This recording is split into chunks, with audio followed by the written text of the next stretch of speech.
धामी ने की सामरिक उत्सव की शुरुआत। युवाओं को रोजगार देने की पहल। औद्योगिक विकास मंत्री भी रहे मौजूद।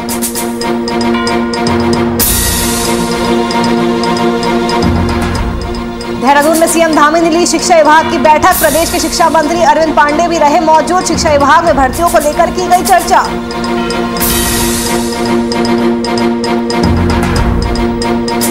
उत्तराखंड में विधानसभा चुनाव की तैयारियां जोरों पर। संगठन को मजबूत करने में जुटी बीजेपी। 24 सितंबर को आयोजित होगी मीडिया कार्यशाला।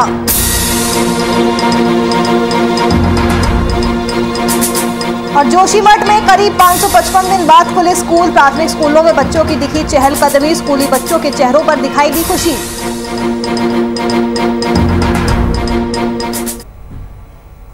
नमस्कार, स्वागत है आपका उत्तराखंड लाइव में। मैं हूं आपके साथ नूपुर सक्सेना। उत्तराखंड के मुख्यमंत्री पुष्कर सिंह धामी ने आज से 2 दिवसीय सामरिक उत्सव की शुरुआत कर दी है। इस मौके पर औद्योगिक विकास मंत्री गणेश जोशी के साथ औद्योगिक विभाग के अधिकारी भी शामिल हुए। मुख्यमंत्री पुष्कर सिंह धामी ने कहा कि प्रदेश सरकार उत्तराखंड में निवेश को बढ़ावा देने के लिए नई उद्योग नीति लाने का विचार कर रही है। मुख्यमंत्री ने आगे बताया कि नई उद्योग नीति इस तरह की होगी जिससे प्रदेश में उद्योग का विकास हो सके और युवाओं को रोजगार भी मिल सके, ताकि प्रदेश में उद्योग को बढ़ावा मिले।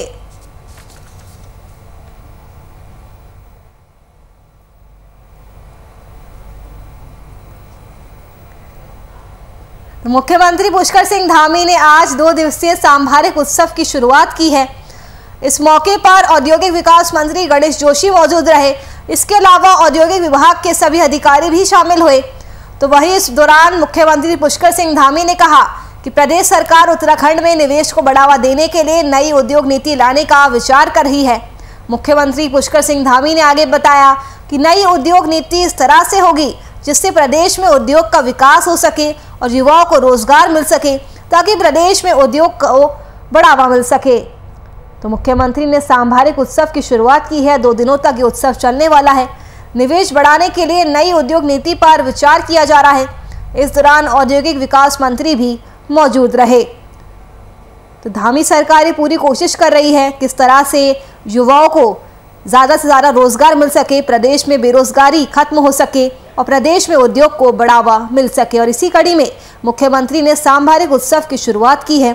निवेश बढ़ाने के लिए नई उद्योग नीति पर विचार किया जा रहा है और ये भी कहा है मुख्यमंत्री ने कि नई उद्योग नीति इस तरह की होगी जिससे प्रदेश में उद्योग का विकास हो सके, युवाओं को ज़्यादा से ज़्यादा नौकरियां मिल सके और प्रदेश में उद्योग को बढ़ावा मिले।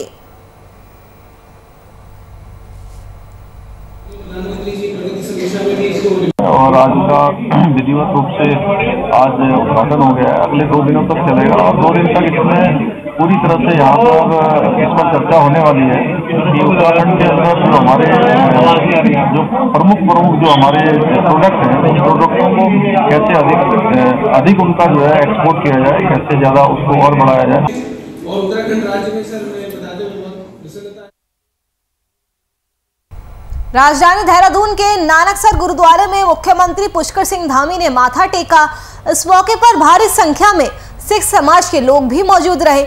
मुख्यमंत्री पुष्कर सिंह धामी का कहना है कि प्रदेश की खुशहाली और समृद्धि के लिए उन्होंने यहां पर प्रार्थना की है। उन्होंने बताया कि प्रदेश में अमन शांति कायम रहे और भाईचारा बना रहे, इसके लिए भी उन्होंने प्रार्थना की है। तो देहरादून की खबर, जहां पर नानकसर गुरुद्वारे में मुख्यमंत्री पुष्कर सिंह धामी पहुंचे। पुष्कर सिंह धामी ने वहां पर माथा टेका। भारी संख्या में इस दौरान सिख समाज के लोग भी मौजूद रहे। तस्वीरों में आप देख सकते हैं मुख्यमंत्री पुष्कर सिंह धामी नानकसर गुरुद्वारे पहुंचे हैं। उन्होंने प्रदेश की खुशहाली और समृद्धि के लिए गुरुद्वारे में माथा टेका है, वहां पर प्रार्थना की है। इसके अलावा प्रदेश में अमन शांति बना रहे, भाईचारा बना रहे, इसके लिए भी सीएम ने प्रार्थना की है। तो मुख्यमंत्री पुष्कर सिंह धामी ने गुरुद्वारे में माथा टेका। इस दौरान सिख समाज के लोग भी भारी संख्या में मौजूद रहे। सीएम ने प्रदेश की खुशहाली और समृद्धि के लिए प्रार्थना की।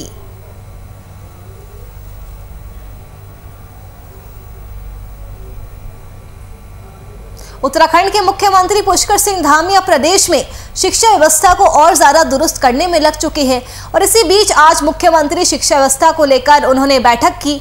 मुख्यमंत्री पुष्कर सिंह धामी ने शिक्षा विभाग के कार्यक्रम को लेकर विभाग की समीक्षा की। बता दें कि प्रदेश में आज से प्राइमरी स्कूल खोल दिए गए हैं। कोरोना के कारण लंबे समय बाद पहली से 5वीं तक के स्कूल खोले गए हैं और ऐसे समय में अब प्रदेश सरकार की ओर से शिक्षा व्यवस्था को और अधिक बेहतर करने के लिए रणनीति पर मंथन किया गया है। तो सीएम धामी लगातार एक्शन मोड में दिखाई दे रहे हैं। उत्तराखंड के मुख्यमंत्री पुष्कर सिंह धामी प्रदेश में शिक्षा व्यवस्था को और ज्यादा दुरुस्त करने में लग चुके हैं और इसी को लेकर मुख्यमंत्री ने शिक्षा व्यवस्था को लेकर बैठक का आयोजन किया।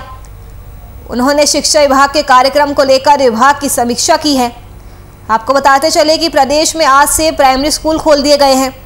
कोरोना की वजह से स्कूल काफी समय से बंद पड़े थे, जिन्हें आज से खोल दिया गया है। पहली से 5वीं तक के स्कूल खोले गए हैं और ऐसे समय में अब प्रदेश सरकार की ओर से शिक्षा व्यवस्था को और अधिक बेहतर करने के लिए रणनीति पर मंथन किया गया। और आपको बता दें कि इस दौरान शिक्षा मंत्री अरविंद पांडे भी मौजूद रहे। सीएम ने शिक्षा विभाग में भर्तियों को लेकर भी इस बैठक में चर्चा की।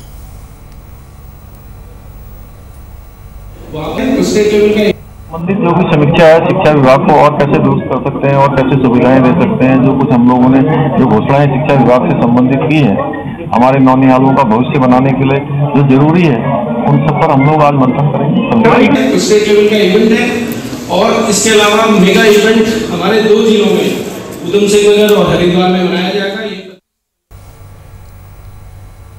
उत्तराखंड विधानसभा चुनाव की तैयारियों में जुटी बीजेपी अपने सभी संगठन की इकाइयों को मजबूत करने में जुटी है और इसी के साथ ही बीजेपी अपने मीडिया प्रतिनिधियों की कार्यशाला आयोजित करने जा रही है। 24 सितंबर को देहरादून में आयोजित की जाने वाली इस मीडिया कार्यशाला में पार्टी के कई दिग्गज नेता भी शामिल होंगे। उत्तराखंड बीजेपी के प्रदेश मीडिया प्रभारी मनवीर चौहान ने कार्यक्रम को लेकर बताया कि इसमें प्रदेश के सभी जिले के और सभी सांगठनिक इकाइयों के मीडिया प्रभारी शामिल होंगे। तो उत्तराखंड में अगले साल की शुरुआत में विधानसभा चुनाव है और इसी को लेकर बीजेपी पूरी तरह से चुनावी मोड में नजर आ रही है। बीजेपी के सामने चुनौती है कि एक बार फिर से वो सत्ता पर काबिज रह सके, क्योंकि अगर उत्तराखंड के राजनीतिक इतिहास को देखा जाए तो हर बार सत्ता परिवर्तन होता है। एक बार बीजेपी की सरकार आती है तो उसके अगली बार कांग्रेस की सरकार आती है। हालांकि इस बार पूरा मुकाबला त्रिकोणीय हो चुका है, क्योंकि इस पूरे सियासी मुकाबले में आम आदमी पार्टी की भी एंट्री हो चुकी है। हाल ही में अरविंद केजरीवाल भी हल्द्वानी के दौरे पर आए थे। उन्होंने युवाओं को रोजगार देने की बात की है और कई बड़े वादे भी किए हैं। तो वही इसी बीच बीजेपी भी संगठन को मजबूत करने में जुट गई है। 24 सितंबर को मीडिया कार्यशाला आयोजित होगी। आपको बता दें इसमें पार्टी के कई दिग्गज नेता भी शामिल होंगे। उत्तराखंड बीजेपी के प्रदेश मीडिया प्रभारी मनवीर चौहान ने कार्यक्रम को लेकर कहा कि इसमें प्रदेश के सभी जिलों के और सभी सांगठनिक इकाइयों के मीडिया प्रभारी भी शामिल होंगे।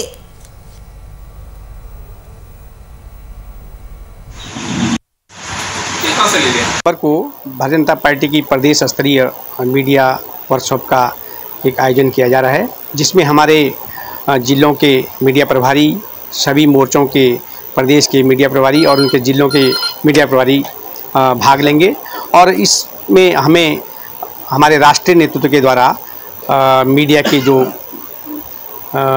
गुरु मंत्र हैं वो दिए जाएंगे।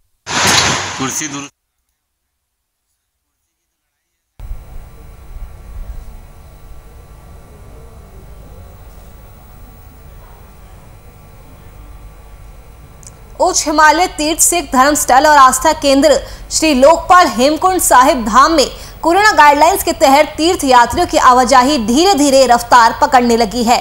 सिख धर्म के दशम गुरु गोविंद सिंह जी की पूर्व जन्म की तपस्थली के रूप में विख्यात लोकपाल क्षेत्र में श्री हेमकुंड साहिब धाम में अब तक करीब 450 तीर्थ यात्रियों ने माथा टेक कर गुरु की अरदास में अपनी हाजिरी लगाई है। सरकार की एसओपी के तहत यहाँ हर दिन 1000 यात्रियों को दर्शन की अनुमति है। वहीं कोरोना संक्रमण को देखते हुए अभी पवित्र अमृत सरोवर में स्नान की अनुमति नहीं दी गई है। बावजूद इसके सिख यात्रियों की आस्था की इस 15 किलोमीटर की चढ़ाई होने पर भी गुरु पथ पर जोश और जज्बा साफ दिखाई दे रहा है। यात्री गोविंद धाम से श्री हेमकुंड साहिब तक की थकान भरी यात्रा के बाद गुरु धाम में अपने पैर रखते ही सुध बुध भूल जाते हैं। तो लोकपाल हेमकुंड साहिब धाम में तीर्थ यात्रियों की आवाजाही देखने को मिल रही है। कोरोना गाइडलाइंस के तहत लगातार तीर्थ यात्री वहां के दर्शन करने के लिए पहुंच रहे हैं।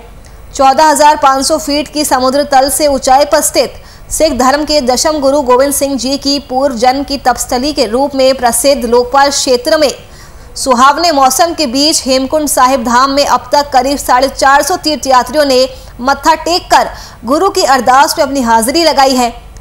आपको बता दें कि सरकार की गाइडलाइंस के मुताबिक यहाँ एक दिन में 1000 यात्रियों को ही दर्शन करने की अनुमति है। तो वही कोरोना के खतरे को देखते हुए अभी पवित्र अमृत सरोवर में स्नान करने की अनुमति नहीं दी गई है। बावजूद इसके सिख यात्रियों का आस्था के इस 15 किलोमीटर की चढ़ाई होने पर भी गुरु पथ पर जोश और जज्बा साफ देखने को मिलता है।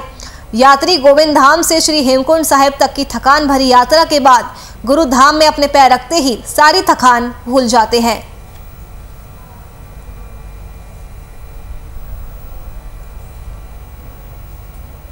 वहीं उत्तराखंड में पहली से 5वीं तक के स्कूल खोलने को लेकर विभाग आज से तैयार हो गया है और इसके लिए सरकार ने शासन आदेश भी जारी कर दिया है। विभागीय अधिकारियों ने साफ तौर पर कहा कि पहले से ही सभी स्कूल खुले हैं। शिक्षक हर रोज स्कूलों में अपनी मौजूदगी दर्ज करा रहे हैं।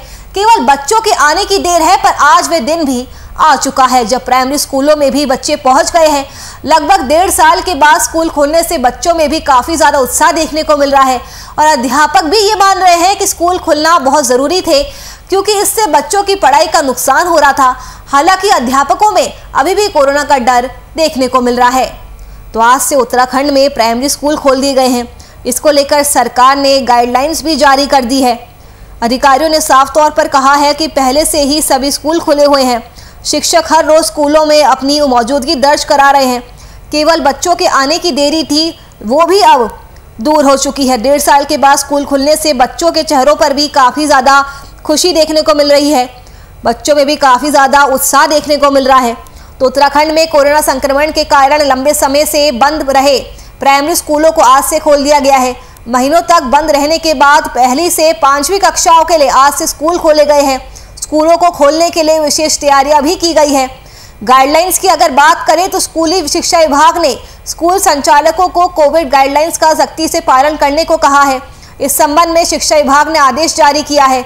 आदेश के मुताबिक दिन में सिर्फ 3 घंटे के लिए कक्षाएं चलेगी। बच्चों को स्कूल में खाने पीने की चीजें लाने की अनुमति नहीं होगी। आदेश के मुताबिक इन कक्षाओं के बच्चों के लिए ऑनलाइन क्लास का विकल्प भी उपलब्ध होगा। स्कूल प्रशासन को कक्षाओं, कार्यालयों, पुस्तकालयों, शौचालयों समेत पूरे परिसर की उपयुक्त साफ सफाई सुनिश्चित करनी होगी। भाई 1.5 साल के बाद जो है स्कूल खुल रहे हैं और हम लोग भी काफ़ी उत्साहित थे इसमें कि भाई स्कूल खुलने चाहिए वैसे, क्योंकि ऐसा है कि बच्चे भी काफ़ी टाइम से बिल्कुल घर में वो हो गए हैं कि एक तरह से बच्चे मतलब बिल्कुल ही जो है मुख्य धारा से बच्चे हट गए हैं, है ना। जो भी बच्चे आ रहे हैं वो बिल्कुल सब कुछ भूल गए हैं। तो हम भी ये चाह रहे हैं कि वैसे खुलना चाहिए स्कूल।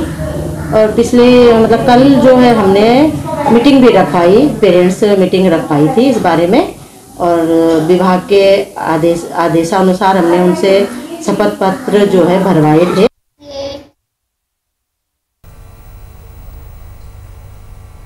प्राथमिक स्कूलों को आज से पूरे उत्तराखंड में खोलने के आदेश की कड़ी में सीमांत क्षेत्र धारचूला में भी स्कूल खोले गए हैं, जिसको लेकर शिक्षा विभाग ने कल ही अपनी तैयारियां पूरी कर ली थी।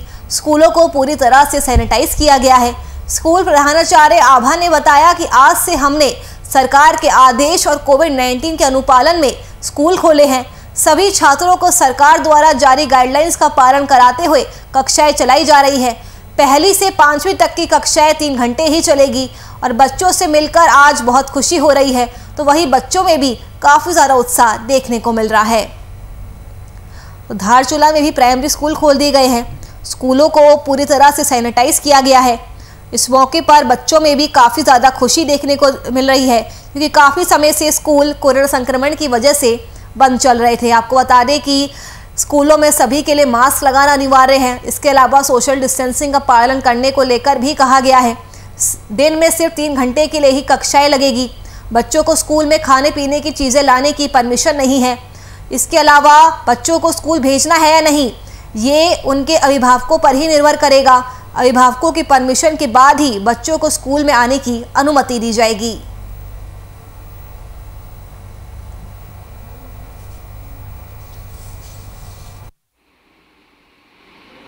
ये कोविड नियम का पालन कर रहे हैं, खुद ही मास्क पहन के आ रहे हैं। इनको पहले से जानकारी है ही और काफ़ी जागरूक हैं बच्चे भी, और सोशल डिस्टेंसिंग में है।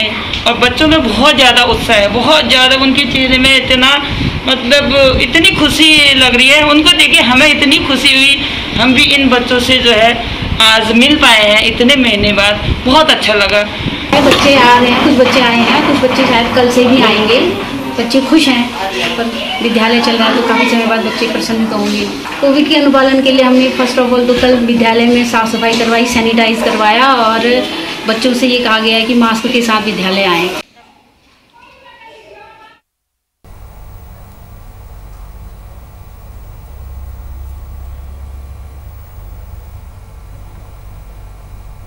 अखिल भारतीय कायस्थ महासभा उत्तर प्रदेश के अध्यक्ष डॉक्टर इंद्र सिंह श्रीवास्तव हरिद्वार पहुंचे, जहां उन्होंने प्रेस वार्ता कर अखिल भारतीय अखाड़ा परिषद के अध्यक्ष नरेंद्र गिरी की आत्महत्या पर गहरा दुख जताया है और उनको श्रद्धांजलि देते हुए कहा कि इस देश ने एक महान संत को खो दिया।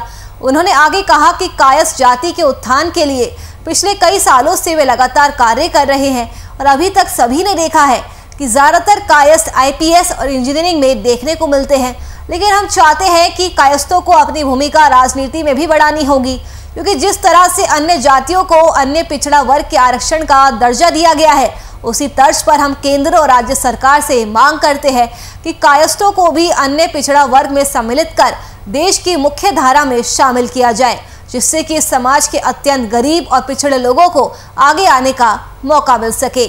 तो कायस्थ महासभा के अध्यक्ष हरिद्वार पहुंचे, उन्होंने सबसे पहले नरेंद्र गिरी की आत्महत्या पर शोक जताया है।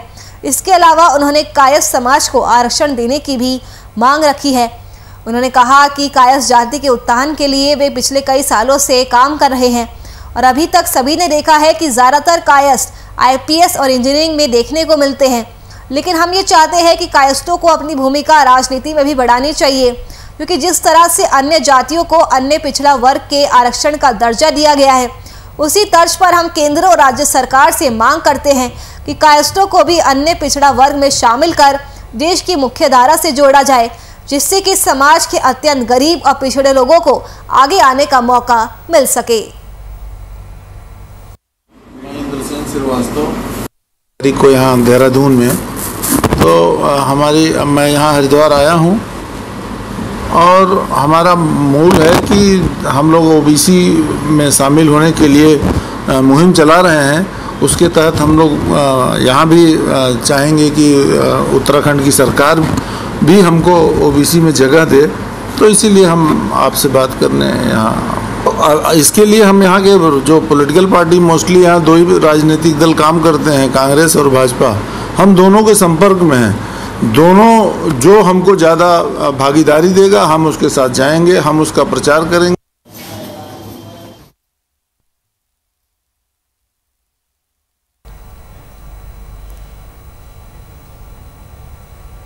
लगातार हो रही मूसलाधार बारिश के बाद मसूरी देहरादून मार्ग पर गलोगी पावर हाउस के पास बड़े बड़े पत्थर और मलबा आने से मार्ग 1 घंटे तक बाधित रहा, जिससे लगभग 3 किलोमीटर लंबा जाम लग गया। रास्ते के दोनों ओर वाहनों की लंबी लाइनें लग गई। हालांकि पीडब्ल्यूडी ने गलोगी पावर हाउस के पास जेसीबी मशीन लगाई हुई है, जिससे लगातार रास्ते की सफाई का काम जारी है। आपको बता दें कि हाल ही में मुख्यमंत्री पुष्कर सिंह धामी ने मसूरी का दौरा किया था, जहां पर उन्होंने लोक निर्माण विभाग के अधिकारियों के साथ पहाड़ी का निरीक्षण किया था और दिशा निर्देश भी जारी किए थे कि इस मार्ग का जल्द से जल्द ट्रीटमेंट किया जाए। तो मसूरी देहरादून रोड एक बार फिर से ब्लॉक हो गई है। 3 घंटों तक जाम लगा रहा। गलोगी पावर हाउस के पास बड़े बड़े पत्थर और मलबा आने से ये मार्ग 1 घंटे तक बाधित रहा, जिसकी वजह से यात्रियों को भी काफ़ी परेशानियों का सामना करना पड़ा। आप देख सकते हैं वहाँ पर वाहनों की कितनी लंबी कतारें लगी हुई है, लंबा जाम लगा हुआ है। हालांकि पीडब्ल्यूडी ने गलोगी पावर हाउस के पास जेसीबी मशीन लगाई हुई है, जिससे लगातार रास्ते की सफाई की जा रही है। हाल ही में मुख्यमंत्री पुष्कर सिंह धामी ने जब मसूरी का दौरा किया था, तो वहां पर उन्होंने लोक निर्माण विभाग के अधिकारियों के साथ पहाड़ी का निरीक्षण किया था और दिशा निर्देश जारी किए थे कि इस मार्ग का जल्द से जल्द ट्रीटमेंट करवाया जाए।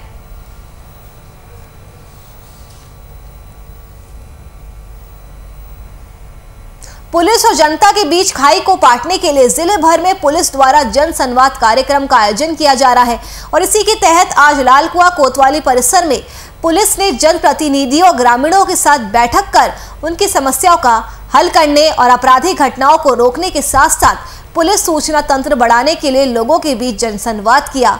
तो वहीं पुलिस ने लोगों की समस्याओं को सुना और कार्रवाई करने का आश्वासन दिया। इसके साथ ही ग्रामीणों ने अवैध शराब, स्मैक, चरस आदि की बिक्री करने वालों पर शिकंजा कसने की भी मांग की है। तो लालकुआं की खबर, जहां पर जनसंवाद कार्यक्रम का आयोजन किया गया है। ग्रामीणों की समस्याओं को लेकर जनसंवाद का कार्यक्रम रखा गया है। ग्रामीणों ने अवैध शराब बेचने वालों पर भी शिकंजा कसने की मांग की है। तो आपको बता दें कि कोतवाली परिसर में पुलिस ने जनप्रतिनिधियों और ग्रामीणों के साथ बैठक कर उनकी समस्याओं का निराकरण करने, आपराधिक घटनाओं को रोकने के साथ साथ पुलिस सूचना तंत्र बढ़ाने के लिए लोगों के साथ जनसंवाद किया है। पुलिस ने लोगों की समस्याओं को बड़े ध्यान से सुना और कार्रवाई करने का भरोसा भी दिया है। इसके साथ ही ग्रामीणों ने अवैध शराब, स्मैक, चरस आदि की बिक्री करने वालों पर पुलिस से शिकंजा कसने की मांग की है। आज हमारे द्वारा थाना लालकुआं क्षेत्र के लोगों के साथ में, सभी सम्रांत व्यक्तिजनों के साथ में तथा सभी वर्गों के साथ में यहाँ बैठ करके CLG बैठक तथा शिकायतें उनकी सुनी गई। जो सबसे मुखर होकर लोगों ने जो शिकायत बताई है, सभी की ज़बान पर जो शिकायत थी वो नशे से संबंधित थी और इसके बारे में लोगों ने हमें अवगत भी कराया है। जनपद में, पूरे जनपद में हम लोग नशे से संबंधित अभियान चला रहे हैं। लगातार इसमें कार्रवाइयाँ की जा रही हैं। कुछ हमने इसमें केसेस भी अलग से निकाले हैं जिनकी प्रॉपर्टी हम लोग अब सीज करेंगे। गैंगस्टर एक्ट की कार्रवाई कर रहे हैं जिनमें धारा 29 की भी कार्रवाई इस साल काफ़ी करी गई है। हम लोग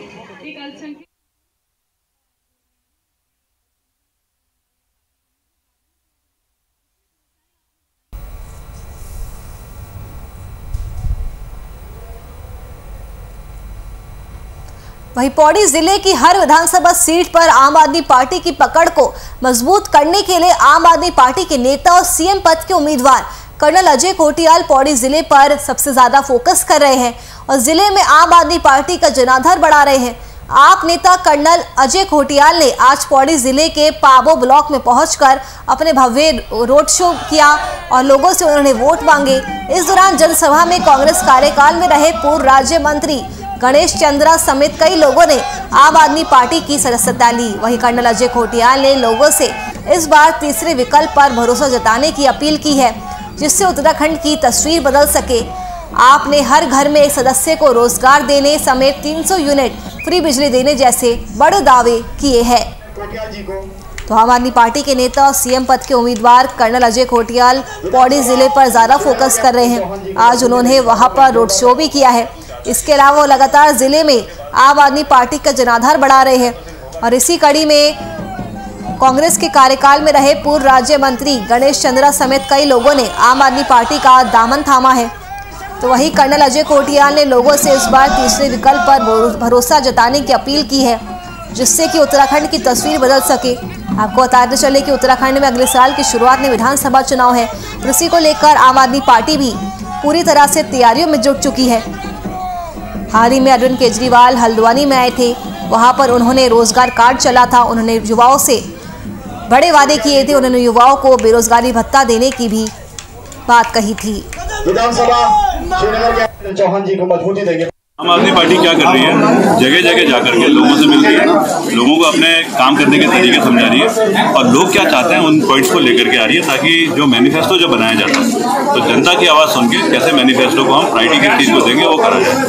उसमें आज हम यहाँ पाबो में आए थे। पहले भी कई बार आए हैं लेकिन आज एक अलग प्रकार का जज्बा, अलग प्रकार का जोश जो हौसला पैदा करता है हम जैसे लोगों को भी, वो भी देखने को मिला। और फिर यहाँ पे जिस प्रकार से बारिश हो रही है और उसके बाद लोग इतने दूर से आकर के बैठे हुए हैं और आंख से आंख मिला करके देख रहे हैं। आम आदमी पार्टी हमने ये बनाया कि हम उत्तराखंड में चुनाव लड़ेंगे। तीसरे विकल्प के रूप में जब लोगों ने चुना, उनको 62% मतदान हुआ तो पक्ष में कि हाँ भी आम आदमी पार्टी में चुनाव लड़ना चाहिए। उसके बाद जिस दिन अजय कोटियाल जी ने यहाँ ज्वाइनिंग करी आम आदमी पार्टी में, उसके बाद तो इतना लोगों में खुशी की लहर है। ये हम बच्चों को रोजगार मिलेगा, अब हमें बिजली पानी, अब हमारे स्वास्थ्य की बात होगी, शिक्षा की बात होगी, सड़कें, क्योंकि वो ऐसे शख्सियत है जिन्होंने युवा फाउंडेशन बनाया। युवा फाउंडेशन में जाल बना के उन्होंने 10 से 12,000 बच्चों को नौकरी दी। कोटियाल जी को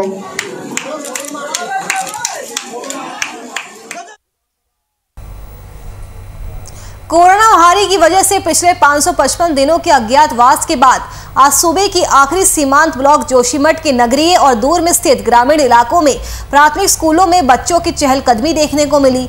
जोशीमठ में करीब 91 राजकीय प्राथमिक और 1 दर्जन प्राइवेट स्कूल है।